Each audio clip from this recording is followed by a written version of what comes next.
Assalomu alaykum. O'zbekiston xalqini Jahon chempionati va hayot ayyomi bilan tabriklayman. Barcha xalqimizni hayit ayyomi va jahon chempionatiga chiqqanimiz bilan tabriklayman. O'zbekiston xalqini kelayotgan hayit ayyomlari bilan tabriklayman. Jahon chempionatiga chiqqanimiz bilan Abdusha hammani biz xalqimizni tabriklayman. Butun O'zbekiston xalqini Jahon chempionatiga chiqqanimiz bilan tabriklayman. Ishonch bildirib, qo'llab-quvvatlaganinglarga rahmat. Hammani kirib kelayotgan Qurbon hayiti bilan tabriklayman. Bismillah, avvalambor assalomu alaykum. Butun o'zbek futbol muxlislarini chin qalbimdan tabriklayman. O'ylaymanki, bu qo'shaloq bayram. Chunki bugun Arafa, ertaga hayit bayrami. Alhamdulillah, Alloh yuzimizni yorug' qildi. Qo'shaloq bayram bilan hammani tabriklayman. Hayit ayyomi va jamoamizni, butun xalqimizni g'alaba bilan tabriklayman. Inshaalloh g'alabalarimiz, bayramlarimiz davomiy bo'lsin. Hayit bayrami va jahon chempionati yo'llanmasi bilan barcha yurtdoshlarimizni tabriklaymiz. Shu jumladan oila a'zolarimni ham tabriklab qolaman.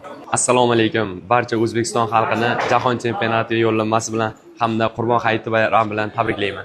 Assalomu alaykum barcha o'zbekistonlik o'zbek muxlislariga va o'sha vatandoshlarimizga hammani shu bugungi jahon chempionatiga chiqqanimiz bilan va shu ulug' bayram hayit bayrami bilan hammani tabriklayman. Chin yurakdan rahmat sizlarga. Shunchalik sabr qildinglar. 34 yil sabr qilganingiz uchun rahmat. Sog' bo'linglar, salomat bo'linglar. Xudo xolasa yaxshilik ko'rishinglar. 10-da hammani kutib qolamiz stadionda.